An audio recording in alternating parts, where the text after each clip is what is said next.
Hola, ¿qué tal amigos, amigas de Somos BCN, la agenda cultural de la Biblioteca del Congreso de la Nación? Mi nombre es Sebastián Calderón, junto a Matías Voinilovic hacemos un nuevo episodio. ¿Cómo estás, Mati? ¿Todo bien? ¿Qué tal? Buen día, Seba, buen día a vos y a todos los que nos están mirando o escuchando, depende por la plataforma que estén accediendo a Somos BCN. Así es, bueno, ya arrancando septiembre con un montón de actividades que la biblioteca sigue proponiendo en esta bimodalidad, porque recuerden que el mes pasado, en agosto, se reabrieron las salas, la pública de lectura, la hemeroteca diarios, el espacio cultural, y algunas actividades se sostienen en la virtualidad. Y por eso nuestra agenda es bien fluida y bien diversa en este sentido. Exactamente. Bueno, justamente a mí en este viaje me tocó, como todos los jueves, la biblioteca hace la actividad del ciclo Comunidades Educativas Sí, y las capacitaciones docentes fundamentalmente. En este caso es para los alumnos o docentes que tengan alumnos, alumnas con dificultades específicas de aprendizaje. Cómo es el proceso de integración y sobre todo de detección para poder hacer un diagnóstico temprano. temprano. Claro, Claro. claro, claro. Bueno, son actividades bien específicas, como decís, ese ciclo particularmente está dirigido a docentes y están teniendo muy buenas repercusiones, como el caso que a mí me tocó otro ciclo, se llama Entre Palabras, es de conversaciones con escritores, escritoras, viene ya desde el año pasado, en el inicio de la pandemia. Y en esta oportunidad yo voy a estar hablando y en un ratito la vamos a escuchar a Mónica Ávila, ella es profesora en letras, que va a estar siendo anfitriona, va a estar conversando con el escritor Fernando Garriga. Va a ser este viernes 10 a la hora 19. Van a estar hablando sobre cuentos, novelas, una muy interesante entrevista que me tocó con Mónica Ávila. Así es que esa es la propuesta de mi parte. Bueno, si te parece, vamos directamente al contenido, estimado Calderón. Hecha la presentación, la invitación, vamos de lleno. Recuerden, somos BCN.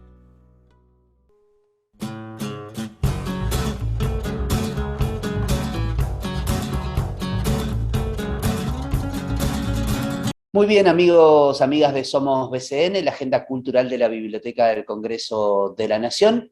En esta semana que renovamos las propuestas que tiene nuestra casa, la Biblioteca del Congreso, tenemos una entrevista particular, tiene que ver con el ciclo Entre Palabras, este espacio de diálogo con escritores, escritoras, que, bueno, es una propuesta que ha tenido mucha repercusión de las que propone la Biblioteca del Congreso.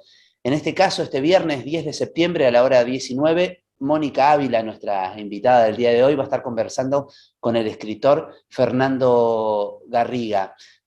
Mónica es profesora en letras, se ha desempeñado en la docencia secundaria y universitaria.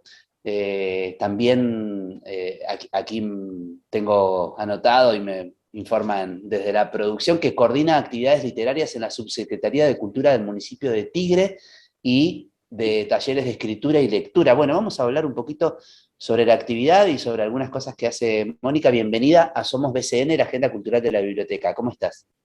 Gracias, Sebastián. Muy bien, contenta de acompañarte. Bueno, lo primero que te pregunto tiene que ver con la actividad de este viernes, esta entrevista con el escritor. Contanos un poco a modo de invitación para nosotros y para nuestra audiencia, por supuesto. Bueno, sabés, Sebastián, que por mayo yo estuve dando en la biblioteca un taller sobre las nuevas escrituras del río, así le pusimos de Sí, título, ¿no? Esto de que yo vivo acá en la zona norte y que estamos muy cerca del agua, eh, produjo mucho interés en la cantidad de autores nuevos, narradores, poetas, que revisitan este territorio. Y bueno, entre ellos nombramos un libro de Fernando Garriga, y a partir de allí la biblioteca estuvo interesada en conocer al escritor y conversar sobre su obra, así que el viernes, como vos decís, estaremos charlando con Fernando sobre sus novelas y sus cuentos. bien. Y te pregunto, ¿hay una narrativa del río? Sí, Sebastián, absolutamente, absolutamente. Primero que es antigua en sí misma, o sea, tiene, aunque te parezca mentira, ya los primeros conquistadores cuando llenaban su bitácora de viaje entrando en el río Paraná, ya dejaron registro de la magnificencia de este territorio. Pero lo muy interesante es que jóvenes escritores como Fernando Garriga y otros más, bueno, revisitan, reescriben, hacen propio los temas de esta zona tan particular. Y bueno, no solo de eso escribe Fernando, pero en el caso de una novela suya que se llama Cumpleaños en la Isla, el ambiente en el que la historia ocurre es el delta. Bien, yo pienso no solamente en el registro, ¿no? Que se puede hacer de ese lugar tan bello que es el delta del Tigre, bueno, esos surcos de agua que están por todos lados, es una forma diferente de vivir al de la ciudad, ¿no? Pero pienso, además de ese registro, ese contexto también es una invitación, pienso, para escritores y escritoras, ¿no? Una forma de reflexionar desde la tranquilidad, desde la conexión con la naturaleza. ¿Hay algo de eso? Mira, vamos a hablar en lo especial de Fernando, que probablemente te va a llamar la atención y al público que nos escuche también, que Fernando no solo es escritor, además es músico, es Ujú. saxofonista y además es Sí, paisajista. Ha estudiado y ese es parte de su profesión. Entonces, esto que decís tiene mucho que ver con esta sensibilidad para la naturaleza, ¿no? Sensibilidad para el mundo, no solo ya, porque uno a veces imagina al escritor encerrado, ¿no? Y escribiendo solo sobre una mesa. Fernando está mucho tiempo al aire libre y entonces él dice que eso es bueno porque le permite ir pensando las historias que después va a volcar en el papel. Y en el caso de la isla en particular, él también nos va a contar, vivió algún tiempo cuando era niño y joven acá en la zona norte, así que esto de salir a remar y como vos decís, recorrer los arroyos y visitar este paisaje, bueno, le resultó provocativo. La novela, particularmente Cumpleaños en la Isla, es una novela interesante, a él digamos, le interesa, valga la redundancia, mucho los vínculos familiares, ¿no? ¿Qué ocurre con las personas en ese pequeño mundo de lo íntimo, ¿no? Tiene otra novela muy interesante que se llama Las invasiones ranqueles según mamá. Ya ese título es toda una propuesta, ¿no? Porque la perspectiva de Fernando es esta, ¿no? ¿Qué cosas se dicen en lo íntimo de la familia? ¿Qué cosas no se dicen? ¿Qué ujú. pasa con esas palabras con las que la familia acostumbra a nombrar cosas y quedan como congeladas, tapando a veces significados que no se cuentan, ¿no? Bueno, ese es el mundo de Fernando Garriga. Mirá qué interesante. Bueno, y en esta que es la entrevista de la entrevista, te pregunto, Mónica, ¿cómo preparás este encuentro? Porque es algo, si se quiere, bastante íntimo, aunque lo va a estar siguiendo un montón de gente a través de nuestras plataformas, del canal de Facebook, del sitio oficial que es www.bcn.gov.ar.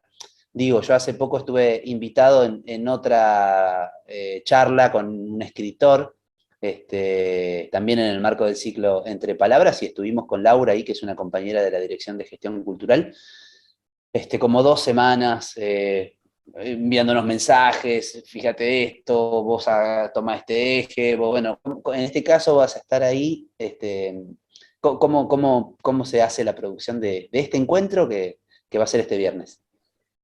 Te cuento que soy fan de los encuentros, ¿eh? Y escucho muchas de las, cuando puedo, casi todas las que se han hecho, porque la verdad que se consigue siempre justamente, ¿no? Un encuentro, ¿no? Un espacio íntimo de conversación, de lectura.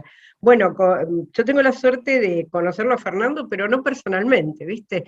O sea, nos Ah, conocemos así, por las cámaras, y como yo coordino también talleres de lectura y de escritura. Este año lo tuvimos como autor, lo leímos con las personas que participan de mi taller, y después él vino a conversar digo vino así, a la cámara, al Zoom, a conversar con nosotros. Y bueno, y seguramente estuvimos charlando, conozco sus novelas, tiene una novela en preparación, de la cual también nos va a contar, una novela interesante sobre una familia japonesa, ¿no? Que vive acá en la Argentina desde hace mucho, entonces contar un poco la inmigración, contar la presencia actual. Como ves, algunos temas, él dice que son sus obsesiones, reaparecen. Pero bueno, esto de preparar sí y no, Sebastián, porque también es bueno que sea espontáneo, ¿no? Que fluya. Entonces, yo creo que sí, porque yo parto de esta base, conozco su obra, y lo conozco a él un poco como escritor, ¿no? Lo que conocemos de una persona cuando la conocemos en un aspecto de su trabajo. Pero Fernando es un hombre muy cálido, muy dispuesto al diálogo, a la escucha, y bueno, todo charla con él suele ser muy interesante. Así que ya te digo, preparamos en el sentido de, bueno, de compartir ideas, pero vamos a dejar que sea espontáneo, porque siempre es más lindo, ¿no? Si no, después uno está como pendiente de lo que preparó, ¿viste? Y ahora que digo, ahora que me toca, no, mejor que sea natural. Excelente. Bueno, Mónica, aprovecho para preguntarte, por esta primera actividad que llevaste a cabo en la biblioteca, bueno, cómo fue ahí un poco a modo de balance, eso y después por, bueno, las actividades concretamente ahí coordinando un poco talleres y actividades literarias en Tigre. Bueno, el taller de Nuevas Escrituras del Río, la verdad que fue precioso.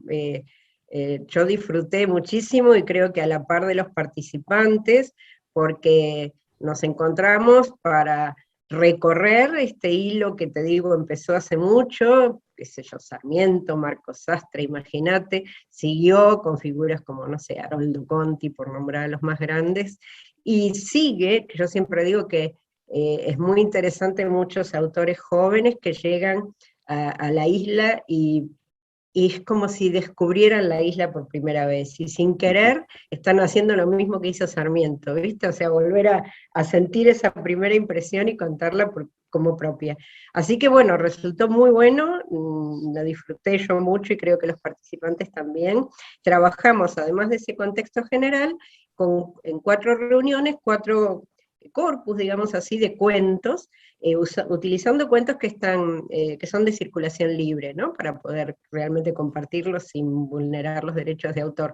Y bueno, estamos con ganas de por ahí reeditarlo y volver con otros cuentos, con un criterio semejante. Eso por un lado. Y por el otro, bueno, este trabajo en la Subsecretaría de Cultura de Tigre tiene que ver específicamente con eso, ¿no? En poner en valor, por un lado, a nuestros escritores tigrenses, que no todos hablan del territorio de la isla o del territorio tigrense, tienen sus propios temas, y bueno, vale la pena que tengan sus espacios para ser conocidos, y este otro mundo, ¿no? El de los escritores que a veces son o no son tigrenses, pero que cuando visitan, sobre todo el espacio de la isla, que como vos decís es tan sugerente, bueno, lo convierten en materia literaria. Así que, bueno, ambos mundos me tienen ahí siempre, sobre todo muy asombrada, ¿viste? De la abundancia, ¿no? De la variedad, de la riqueza. Es muy, muy interesante. Mónica, no puedo dejar de preguntarte por el contexto, el del último año y medio, esta pandemia, cómo te tomó, cuánto te costó retomar actividades vinculadas a lo que vos hacés, esta coordinación de actividades literarias, de talleres, y veo, como decís, a partir del balance que me diste de estas dos cosas que te pregunté, veo que te ha ido muy bien, pero bueno, contame un poco cómo fue pasar de lo presencial a este mundo virtual, incluso a esta misma entrevista que estamos teniendo por videollamada. Y ¿sabés qué pasa, Sebastián? Yo creo que, a ver, varias cosas, ¿no? Una, que las personas de mi edad somos bastante flexibles y hemos aprendido unas cuantas cosas. Entonces, bueno, hay que ir acomodándose. Y el reto, yo soy como optimista por naturaleza, resultó sumamente positivo, porque una cosa que pasó, por ejemplo, en este taller de la Biblioteca del Congreso sobre las nuevas escrituras del Río, es que había gente de todo el país. Entonces, Claro. esa idea, hacer eso mismo en un vivo real, hubiera sido imposible, ¿no? Acá en la Subsecretaría de Cultura de Tigre todavía, recién ahora se empiezan a abrir los espacios. Yo en lo personal aproveché todo este tiempo para trabajar en los museos. Tigre tiene varios museos que dependen de la Subsecretaría de Cultura, uno de ellos la Casa Museo Haroldo Conti, el otro el Museo Casa Sarmiento, la Casa de Jules Solar. Entonces también hay mucha literatura y mucha arte en esas casas, ¿no? Así que bueno, lo que no pude hacer en los vivos, trabajé colaborando con los museos que siguieron muy activos a través de las redes, igual que ustedes, ¿no? Y Claro, respecto claro, de los claro. talleres, perdón, sí, decime. No, no, no, claro, claro, sentía. Te decía que lo mismo con respecto de los talleres, ¿no? A veces éramos pequeños grupos, ya sea en lugares públicos o en mi propia casa. Ahora, si volvemos a la normalidad completa, vamos a tener que dividirnos en fracciones, porque ya esos grupos no caben en los espacios que originalmente le estaban destinados. Así que, bueno, ha sido un aprendizaje, tiene sus enormes nos falta, ¿no? Nos falta el abrazo, la compañía, el estar frente a frente, pero bueno, también tenemos esto otro que es la posibilidad de llegar a muchos y muchas, ¿no? Incluso había gente que estaba en otros países Sí, sí, sí. escuchándonos, así que eso resultó, bueno, muy, muy interesante. Comparto absolutamente ese balance que dentro de esta limitación, en esta nueva forma de vincularnos desde las redes, desde lo digital, desde la virtualidad, la biblioteca que durante años viene promoviendo la federalización de sus servicios con el bibliomóvil, llegando a distintos puntos del país con el vagón en el tren sanitario. Se vio acá frente a la posibilidad de llegar a muchísima más gente a partir de esto, de estas transmisiones, de esta virtualidad, y es cierto, ha podido federalizar mucho más aún sus servicios en este contexto. Dentro de lo negativo, rescatamos esto positivo, sin dudas, Mónica. Te quiero agradecer muchísimo en nombre de la producción por estos minutos. A modo de invitación para esto que va a estar ocurriendo, entonces le reiteramos al público usuario, a los oyentes, a los seguidores de nuestras redes, este viernes 10 de septiembre a la hora 19, Mónica Ávila, nuestra invitada de hoy, conversa con el escritor Fernando Garriga. Lo pueden seguir por la página web, que es www.bcn.gov.ar, y por el Facebook de la Biblioteca del Congreso.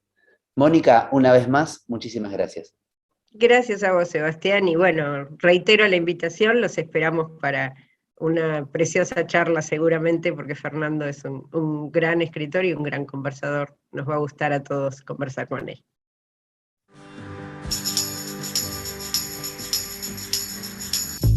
BCN Radio, la radio de la Biblioteca del Congreso de la Nación. Seguimos en Somos BCN y como todos los jueves la Biblioteca del Congreso organiza el ciclo Comunidades Educativas que trata de capacitaciones docentes y en este caso vamos a hablar de las dificultades específicas del aprendizaje en el ámbito escolar. Y para que nos ilustre sobre el tema está la licenciada Sofía Lalor, que es neuropsicóloga o psicopedagoga, no sé si neuropsicóloga. Y bueno, y ella es la responsable de la actividad que va a darse este próximo jueves. ¿Qué tal, Sofía? Matías te saluda. ¿Cómo andas, Matías? Muchas gracias. No, las dos cosas, tal cual, psicopedagoga, pero con un enfoque neuropsicológico, así que bueno, sí, en general me presentan como neuropsicóloga, pero soy psicopedagoga. Así que, bueno, entonces las dos estaban bien, las dos definiciones. Bueno, contanos un poco de qué se trata esta capacitación, que tengo entendido que tiene que ver con todos los trastornos del neurodesarrollo que se expresan en el aula. Que son muchos.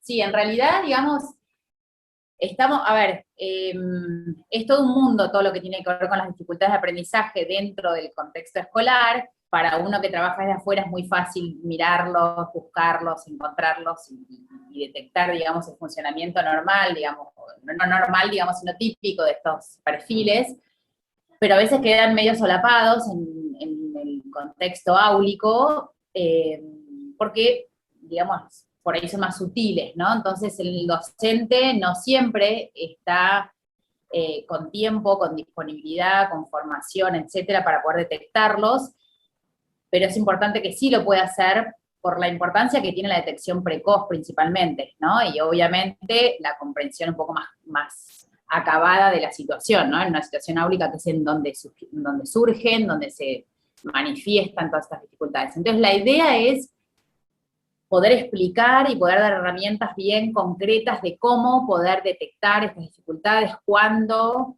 se empiezan a dar, aún en niveles muy, digamos, muy iniciales de aprendizaje, ¿no? Primer grado, que bueno, uno en general dice, bueno, esperemos un poco, porque primer grado todavía estamos en proceso de aprendizaje, entonces todos los errores son normales, pero no todos los errores son normales, sino todas las evoluciones son normales. Así que bueno, la idea un poco es eso, ¿no? O sea, ayudar a descubrir síntomas, no sé si es la palabra correcta, pero de algún trastorno en el neurodesarrollo. Sí, exacto. Es ver cuando, es como afinar un poquito el ojo en poder detectar cuando la cosa no está yendo por buen camino. Y es muy común, sé que obviamente el primer seno se manifiesta de alguna forma en la familia, y después es muy común que en el aula se empiece a ver lo que hasta el momento no había llamado mucho la atención. Sí, y mira, en esto del aprendizaje te diría que va más al revés, ¿no?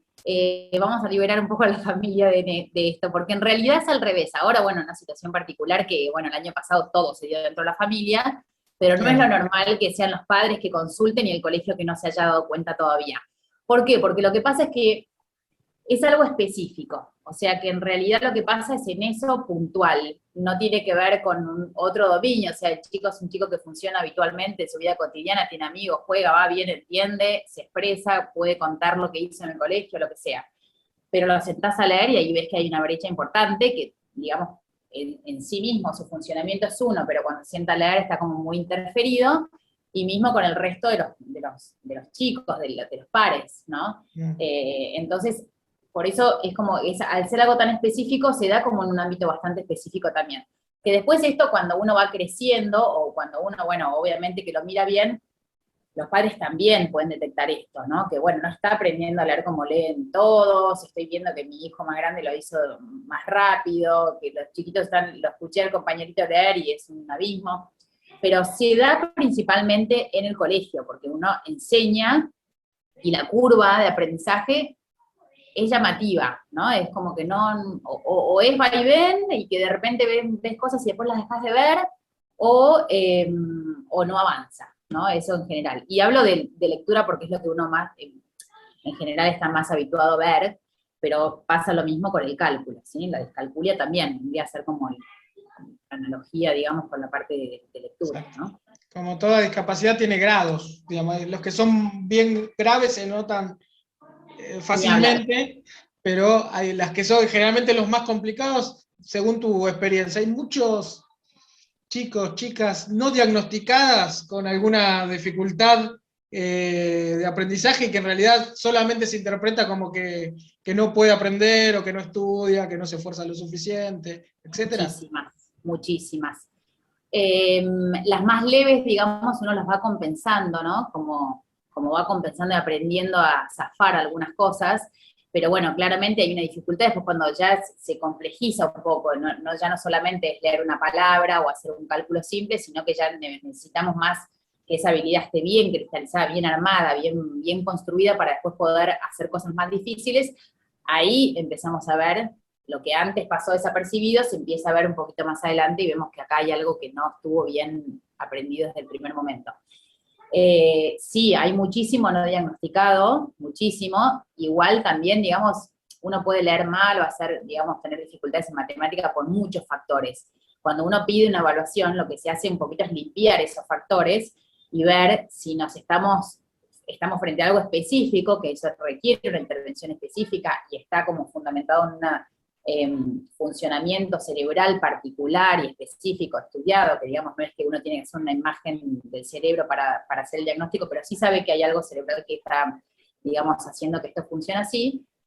Y entonces descartar que esto sea por algo específico y no sea porque es una chiquita desganada, la pandemia le vino encima y entonces no tuvo posibilidades de aprender, y bueno, mil otros, etcétera, ¿no? Bueno, justo mencionaste la pandemia, me imagino que todos estos cuadros y estos elementos en un marco de pandemia, tanto para la detección como para el tratamiento, ha sido más dificultoso. Ni hablar. Mira, los que estaban, digamos, los que ya estaban diagnosticados, o sea, los chiquitos que ya sabíamos que estaban con dificultades, en algunos casos te diría que ha mejorado un poco porque fue todo tan laxo, ¿no? Como que todo se permitió y también nos dio más tiempo, las tareas eran otros tiempos y demás, y eso ha ayudado un poco el que necesitaba un poco más de tiempo y más mirada más cercana. No como regla general, pero ha habido lindas experiencias. Y por otro lado, digamos también, obviamente que la pandemia ha hecho que no haya una mirada muy cercana del docente y entonces que tampoco haya una mirada muy crítica de cómo se estaba dando ese aprendizaje, entonces obviamente que la detección se dilató un poco, ¿no? Y entonces hoy empezamos a ver, y de hecho, bueno, sí, explotan las consultas porque lo que pasa es eso, que empiezan a ver, bueno, ahora ya no es más pandemia, ya estamos viendo que igual estuvo todo el año, 6 meses escolarizado y aún así vemos que lo que se detectaba en primer grado se dilató y ahora estamos viendo que no está, digamos que uno cuando lo sigue más de cerquita se da cuenta que hay una alteración, ¿no? Pero sí, ha dilatado un montón, ha puesto muy en alerta a los padres también, porque los padres que esto, ¿no? Digamos que antes, bueno, alguno lo delegaba todo al colegio y ahora empieza a mirar más de cerca, pero yo le expliqué y ayer lo entendió y hoy no lo entendió, y ayer lo hizo bien y hoy no, como le explico, yo no sé cómo decírselo, y esas cosas que los padres le llaman la atención, bueno, sí, ha tenido que ver también, ha habido muchas modificaciones, ¿no? Y también uno, cuando empieza a ver estas dificultades, también está como más laxo, ¿no? Tiene que ser como mucho más detallista en cómo, ¿no? Como que decir, bueno, esto no es un residuo de la pandemia, esto acá hay una cuestión per Ir se. discriminando y separando qué le Que no es pertenece. tan fácil, ¿no? Que no es tan fácil. Ahora con el tiempo se están prolijando un poco todo, pero bueno, a algunos le ha pegado muy fuerte, digamos, en las cuestiones de aprendizaje. Tengo entendido, me imagino, es una impresión, es más intuición que otra cosa, que es bastante alto el porcentaje de chicos que en el ámbito escolar tienen alguna dificultad en el aprendizaje que tenga que ver con el neurodesarrollo. Y, sin embargo, en las carreras, en la preparación, en la formación docente, en todo lo que uno quiera, la verdad que no hay mucha preparación para manejar situaciones semejantes. Sí, no es intuición, sí, es así. La verdad que la frecuencia de aparición de dificultades de aprendizaje es muy elevada. No todas las dificultades son específicas, pero hay mucho fracaso escolar y entonces uno tiene que ver un poco si hay acá cuestiones del neurodesarrollo, como vos decís, que no todo es dislexia, discalculia, disgrafía, sino hay cuestiones atencionales, cuestión de control de impulsos, de ejecutivo y demás. Eso también lleva un perfil de aprendizaje bastante peculiar que uno tiene que atender. Y después, es verdad que los adultos que están en interacción con este chico que está aprendiendo, es verdad que no han tenido, y no todos, pero en general no se tiene una formación muy profunda en esto, ¿no? Ni en detectarlo, bueno, en detectarlo tiene que ver un poco con la información que uno recibió, uno después no lo puede encontrar si no sabe qué está buscando. Claro. Entonces en eso sí, digamos, es verdad que hay un desfasaje. De todas maneras, no estoy muy en tema de ahora cómo están los planes educativos, pero sí hay como se está hablando mucho más de esto, ¿no? Se está hablando mucho de que hay dificultades, de que no todos los chicos aprenden igual, bueno, todo esto que tiene que ver un poco con el respeto, digamos, en el aprendizaje, el respeto, digamos, de la individualidad y demás, también ha llevado la parte, digamos, en poder prestar más atención a esto, ¿no? Que no todos aprenden igual, que hay muchas dificultades que en su momento han pasado desapercibidas, y bueno, uno ve padres ahora que nunca fueron diagnosticados, pero que también posiblemente cumplan criterios de dificultad específica de aprendizaje. Y también todo lo que tiene que ver con las leyes. Ahora hay una ley que dice los chicos que tienen dificultades en el aprendizaje deben recibir, digamos, todos los apoyos y los ajustes que se requieran. Y esto, bueno, ha obligado un poco a todas las instituciones educativas y a hacerse cargo también de lo que tiene que ver con la formación de sus profesionales. Así que sí, ha habido como una movida en eso. Sí, y a poco se va metiendo. Es verdad, incluso hace no tanto tiempo el asistente, el terapéutico, las aulas integradas, eso no existían directamente. Ni hablar. Creo que ni se diagnosticaba, digamos, que todo el mundo daba por cierto todo, y ahora me parece que hay como más especificidad, Lo que sí, que hay mucho debate y problemas en la aplicación de la integración justamente en las aulas, y cómo es incorporar con estos asistentes terapéuticos que aparecen en las aulas, digamos, ¿no? Sí. Eso desde ese punto de vista, la implementación todavía es un debate. Ni hablar, ni hablar. No, a ver, lo que pasa a veces es que la interpretación de la situación a veces deja un poco libre a la actuación, ¿no? Porque, a ver, si uno dice, a ver, un chiquito que está en primer grado, que todavía no está aprendiendo a leer, y uno lo mira y puede decir, acá hay algo emocional, que esta familia no lo cuidó suficiente, o no lo miró, no lo siguió en su aprendizaje. Pero también uno puede mirar y decir, bueno, acá hay algo específico que se está desarrollando, ¿no? Como a veces no está muy claro en la interpretar inicialmente la situación, entonces eso después lleva a que todos abordemos más o menos como nos parece. Entonces a veces hay que, digamos, que ser claros un poco, no es, ni todos son dificultades de aprendizaje, ni todos son dificultades emocionales, entonces a veces hay que ser, y esto para todos, digamos, en todos los aspectos, en todas las áreas y demás, que hay que dar claridad, ¿no? Uno como profesional externo que recurren a uno para preguntar qué está pasando, tiene que también saber informar al contexto, qué es lo que se espera, qué es lo que se debería hacer para beneficiar el aprendizaje. Obviamente dando lugar, a ver, digamos, yo puedo saber muy bien cómo este chico se comporta cuando uno estimula así, pero no sé cómo funciona dentro de la clase. Entonces yo no puedo basar mi intervención sin tener en cuenta Son recetas. Sabe y puede aportar. Como un recetario de lo que hay que hacer sin tener en cuenta. Ni hablar, y cuántos de esos hay, ¿no? Y bueno, yo también me he equivocado más de una vez, ¿no? Y después dije, ¿qué estoy haciendo? Si los maestros lo ven in situ en la situación de aprendizaje y le pueden manejar mucho mejor esto que yo estoy proponiendo. Pero bueno, a veces es cuestión de comunicarse para poder, en el fondo hay un chico en el medio que está transitando esta situación, entonces tenemos que tratar de como adultos ver que cada uno aportará lo suyo, pero bueno, sí, ser un poco, tener como una línea clara de a qué queremos lograr, ¿no? Que sí, que este chico pueda transitar una escolaridad normal, adecuada, una educación de calidad, digamos, y bueno, eso no es fácil a veces de conseguir. Claro, pero como especialista, ¿vos crees que es progresivo todo este proceso que viene hace algunos años de ir integrando? No hacer escuelas especiales, para decirlo de una forma, sino ir integrando y que sean parte del mismo proceso de aprendizaje, que de hecho, sea de paso por experiencia propia con mis hijas y con otros procesos, es mucho más naturalizado desde los alumnos y que desde todos los adultos que hay alrededor, padres, docentes, directores, etc. Ni hablar, ni hablar.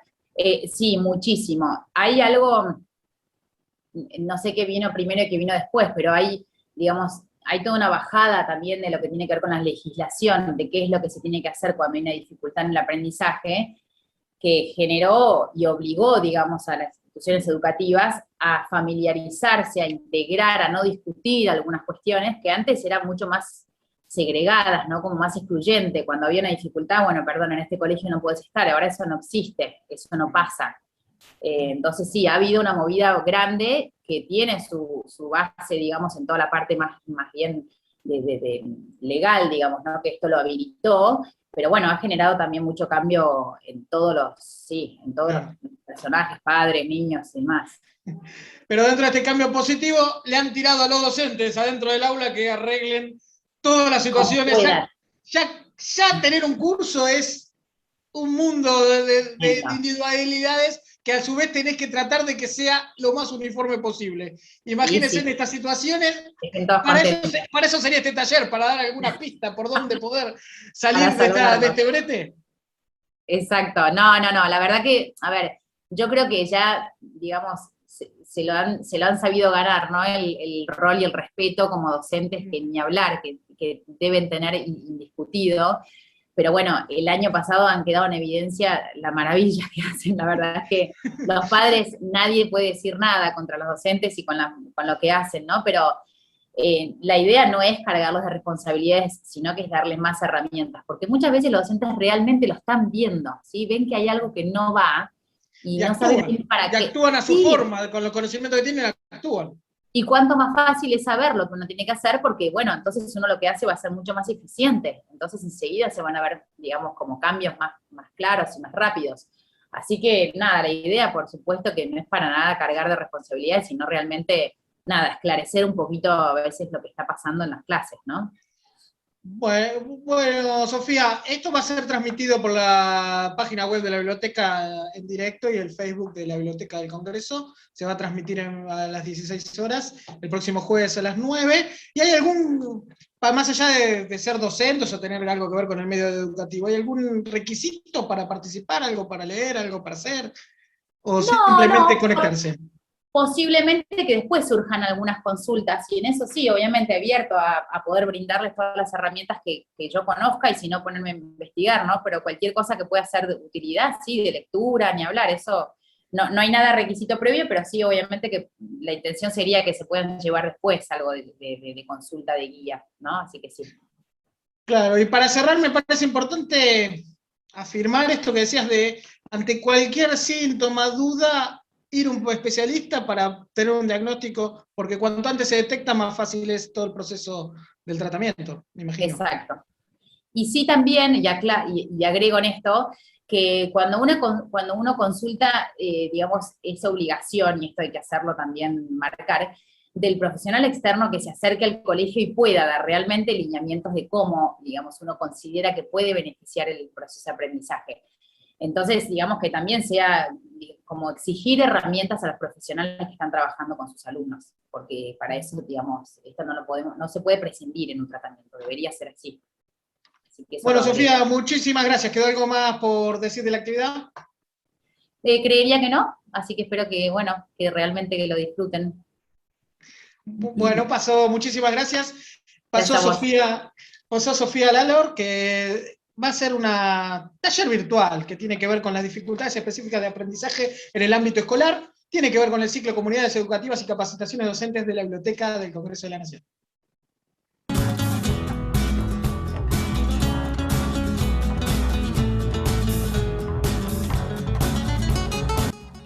Y bien, llegamos así al final de otro episodio más de Somos BCN. ¿Qué tal, Mati? ¿Cómo estuvo eso? Estuvo bárbaro, interesante, lindos contenidos hay en la biblioteca, y bueno, y en este caso en Somos BCN, pero linda propuesta, variada, tanto presencial como virtual, para todos los usuarios, distintas edades, docentes, público en general. Me parece que está nutrido el repertorio. Sí, tal cual, y haciendo una suerte de balance de este año y medio que llevamos en este contexto de pandemia, ¿no? Y de la enorme mayoría de las actividades de modo virtual, podemos dar cuenta de la riquísima propuesta de la biblioteca. Estuvimos hablando sobre antropología, sobre medio ambiente, bueno, sobre literatura, obvio, sobre, no sé, tantas cosas, ¿no? Sobre psicología, el impacto justamente de la pandemia en la psicología, tanto infantil como de los usuarios, usuarias, todos los procesos de aprendizaje, capacitaciones docentes, hechos culturales, la verdad que estuvo muy variado. Sí, bueno, y el resultado, sí, el cine, por supuesto, los resultados están a la vista porque se puede ingresar a cualquiera de los canales de comunicación que tiene la BCN, tanto en YouTube, el Facebook, todas las redes sociales, Instagram, Twitter, y bueno, la enorme mayoría de las actividades tienen muchas visualizaciones, han sido acompañadas por el público usuario que recibió de modo libre y gratuito este formato, ¿no? Nos mudamos un poco a la virtualidad, estamos volviendo de a poco a la presencialidad, así que bueno, nunca nos detuvimos en esta tarea y nosotros tampoco, la de llevar el mensaje de la Biblioteca del Congreso a través de este episodio y en general toda la programación de BCN Radio. Y como siempre, bueno, para quien quiera acceder a toda la propuesta de la Biblioteca del Congreso, en www.bcn.com.ar, ahí está toda la variedad, y en las redes sociales de BCN Argentina, ahí puede acceder a toda la propuesta, la variedad tanto cultural, educativa, artística, lo que uno necesite, está ahí y puede acceder en forma libre y gratuita. Sí, tal cual. Nos han preguntado muchas veces en tiempos en que las salas estuvieron cerradas, y nosotros tratamos de hacer referencia a esto cada vez que podemos desde acá, que si necesitan algún material específico, se contacten a través de la página porque envían un mail y les llega eso. Este es un servicio que presta un área específica de la biblioteca. Hay un montón de la bibliografía que ya está digitalizada. Bueno, se pueden descargar colecciones completas de libros desde el mismo sitio oficial. No sé, hay muchísima, pero muchísima oferta por parte de la Biblioteca del Congreso de la Nación, y nosotros acá en este espacio semanal reflejamos un poquito apenas de todo lo que ocurre en nuestra casa. Así que el gusto de habernos encontrado una semana más, Mati, y seguramente vamos a estar el siguiente lunes con otro episodio de Somos BCN, ¿te parece? Dale, déjame hacer el saludo, como siempre, al equipo de Mariana Franchino, Mariana Salas, que son el equipo de producción, a Lara Alonso y a todo el equipo técnico de BCN Radio. Esta vez me toca, lo hago yo, digamos. Y bueno, nos reencontramos la semana que viene, Calderón, y recuerde, somos BCN. La agenda cultural de la biblioteca. Chau. Programa producido por la Subdirección de Prensa y Difusión de la Biblioteca del Congreso de la Nación.